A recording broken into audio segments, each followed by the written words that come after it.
はい、それではジェノバをコースの方に持って出てきました。これでどれくらい違いが出るのかちょっと試してみようと思います。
はい、それではですね、今回はジェノバがあまりにも曲がらなさすぎたので、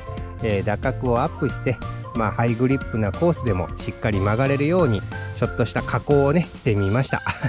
実際に試してみたところ、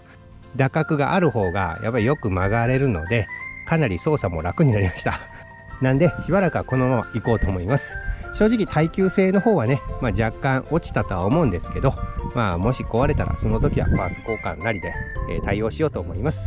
それでは本日の動画は以上となります。また今後もこういったラジコンの動画、自分の興味の持ったことはどんどんやっていきますので、よければいいねボタン、チャンネル登録もよろしくお願いいたします。